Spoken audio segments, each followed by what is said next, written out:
జర్నలిస్టుల న్యూస్ కవరేజ్కి పోయినటువంటి నేపథ్యంలో జర్నలిస్టు ఆయన కర్తవ్యం ఎవరైతే జర్నలిస్ట్ ఉన్నారో వాళ్ళ బాధ్యత వాళ్ళకు సంబంధించినటువంటి అంశాల ఆధారంగా అక్కడ ఉన్నటువంటి యాజమాన్యం పిలుపు మేరకి జర్నలిస్టులు అక్కడ ఉన్నటువంటి న్యూస్ కవరేజ్కి వెళ్ళడం జరుగుతుంది. ఆ తరుణంలోనే మోహన్ బాబు కుటుంబంలో జరుగుతున్నటువంటి కుటుంబ కలహాల నిమిత్తము అందరూ తెలిసినటువంటి విషయం. ఒక సెలబ్రిటీగా ఉన్నటువంటి వ్యక్తి ఒకేసారి రోడ్డు మీదకి రావడంతో అక్కడ ఉన్నటువంటి జర్నలిస్టులు, ఆ ఏరియాకి సంబంధించిన జర్నలిస్టులు, హెడ్ క్వార్టర్లో ఉన్నటువంటి జర్నలిస్టులు వాళ్ళందరూ కూడా పెద్ద మొత్తంలో కూడా న్యూస్ కవరేజ్కి పోయిన నేపథ్యంలోనే ఆ కుటుంబం గురించి పలు రకాల వార్తలు సేకరించేటువంటి క్రమంలో ఆగ్రహానికి లోనై, ఆక్రోశానికి లోనై, ఆయన బీపీ డౌన్ అయ్యి ఇలా ఉన్నటువంటి జర్నలిస్టుల పైన లోగోలు గుంజుకొని దాడి చేసేటువంటి ఏమైనా చర్య ఏదైతే ఉందో అది నిజంగా అది బాధాకరమైనటువంటి సంఘటన. దీని విషయంలో రాష్ట్ర డీజీపీ గారు కానీ రాష్ట్ర ముఖ్యమంత్రి వెంటనే స్పందించి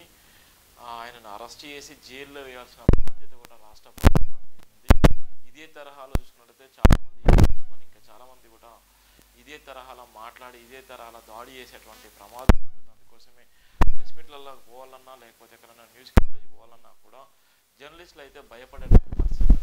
ఇలా జర్నలిస్టుల జోలికి వస్తే సుప్రీంకోర్టు ఏదైతే సుప్రీంకోర్టు గైడ్లైన్స్ ప్రకారం ఆయన జైల్లో వేసి వారిని జైల్లో వేసి బిఎన్ఏ చట్టాలు వర్తింపజేసే విధంగా ఆయనను ఆ లైఫ్ లాంగ్ కూడా బయటికి రాకుండా చేయాల్సిన బాధ్యత కూడా రాష్ట్ర ప్రభుత్వమే ఉంది. జర్నలిస్టులు వాళ్ళ వృత్తి నేపథ్యంలో వాళ్ళకు ఉన్నటువంటి అనేకమైనటువంటి థ్రెట్ ఉన్నటువంటి పరిస్థితిలో ఎవరికి గులం చేయకుండా, ఎవరికి దాసోహం కాకుండా ఇవాళ వాళ్ళ ఆత్మగౌరవం కోసం నిలబడి అక్షరాన్ని వాళ్ళ చెమట చుక్కలుగా మార్చుకొని ఇవాళ ప్రయత్నం చేసేటువంటి జర్నలిస్టుల పైన దాడి నిజంగా బాధాకరమైనటువంటి దాడి వెనక ఎవరున్నారు ఏమున్నారు అన్నటువంటి నేపథ్యం కూడా మనం చూస్తున్నాం. చాలా వరకు అక్కడ స్వామి మాల వేసుకున్నటువంటి వ్యక్తి, ఆయన కెమెరామ్యాన్గా ఉన్నటువంటి నేపథ్యంలో ఉన్నటువంటి వ్యక్తి, అతని పైన భయంకరమైనటువంటి దాడి చేసింది. అక్కడ తలకు బాగా దెబ్బ దాకా పరిస్థితి ఉంది. అక్కడ ఉన్నటువంటి మంచు మనోజ్కి సంబంధించినటువంటి ఆయన గుండాలు, ఆయన సంబంధించిన అనుచరులు కూడా దాడి చేసి ఇబ్బందులకు గురి చేసేటువంటి అక్కడ మనం చూస్తున్నాం. ఇది జైబిన్ దినపత్రికలతో పాటు అనేక పత్రికలు కూడా రాసిన జర్నలిస్టులపై దాడి ఏమైనా చర్య పరిగణించి ఇక్కడ తీవ్రంగా కూడా ఖండిస్తున్న నేపథ్యం ఉంటుంది. హీరో మోహన్ బాబుతో పాటు ఆయన అనుచరులు చేసిన దాడిపై పోలీసులు కేసు నమోదు చేయాలని జైబిన్ సంస్థల founder and chairman Barigela Shiva మంగళవారం ఒక ప్రకటనలో డిమాండ్ చేశారు. న్యూస్ కవరేజ్ కోసం వెళ్లిన మీడియా జర్నలిస్టులపై మోహన్ బాబు దుర్భాషలాడుతూ మైకులు లాక్కొని దాడి చేశారని పేర్కొన్నారు. ఇటీవల కాలంలో దేశవ్యాప్తంగా జర్నలిస్టులపై బెదిరింపులు, దాడులు పెరిగిపోయాయని ఆవేదన వ్యక్తం చేశారు. ముఖ్యమంత్రి రేవంత్ రెడ్డి ఈ ఘటనపై స్పందించి డీజీపీకి ఆదేశాలు జారీ చేసి మోహన్ బాబును అరెస్ట్ చేయించాలని కోరారు. జర్నలిస్టులపై జరుగుతున్న దాడుల నివారణకు కేంద్ర ప్రభుత్వం జర్నలిస్టుల రక్షణ చట్టాన్ని తీసుకురావాల్సిన అవసరం ఉందని ఒక ప్రకటనలో కూడా పేర్కొన్న నేపథ్యం. ఈయనకున్నటువంటి బీపీ, ఈయనకున్నటువంటి భయంకరమైనటువంటి కులగిజ్జి, ఈ అన్నిటికన్నా ఆయన కుటుంబ కలహాలు, ఇవాళ ఆయన ఉన్నటువంటి భయంకరమైనటువంటి డిప్రెషన్లో ఉండి ఇలా జర్నలిస్టులపైన దాడి చేయడాన్ని మేము తీవ్రంగా ఖండిస్తున్నాం.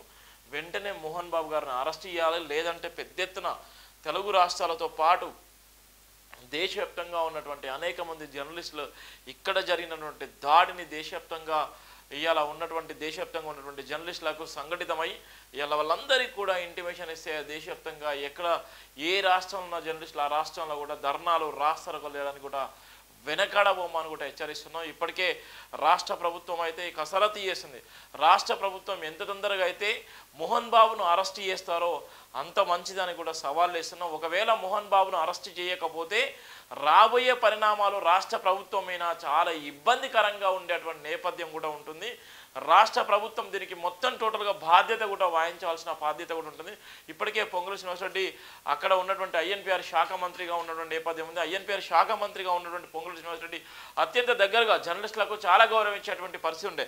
అలానే రేవంత్ రెడ్డి కూడా ఒక జర్నలిస్ట్ స్థాయి నుంచి సీఎం స్థాయికి వచ్చిన నేపథ్యంలో జర్నలిస్టుల మీద దాడిని అది తీవ్రంగా ఖండించాల్సిన పరిస్థితి. ఇక రాజకీయ కోణంలో ఆలోచించకుండా జర్నలిస్టుల పైన దాడిని మాత్రమే పరిగణలోకి తీసుకొని ఆలోచించాల్సిన బాధ్యత కూడా రాష్ట్ర ప్రభుత్వం మీద ఉందని కూడా చెప్తున్నాం. ఒకవేళ రాష్ట్ర ప్రభుత్వము నిజంగా లేట్ చేసిన క్రమంలో జర్నలిస్టులందరూ కూడా మూకుమ్మడిగా రోడ్ల మీదకి వచ్చి కూడా ఇబ్బంది పెట్టేటువంటి పరిస్థితి అయితే ఉన్నటువంటి ప్రయత్నం అయితే జరిగేటువంటి నేపథ్యం కూడా మనం చూస్తున్నాం.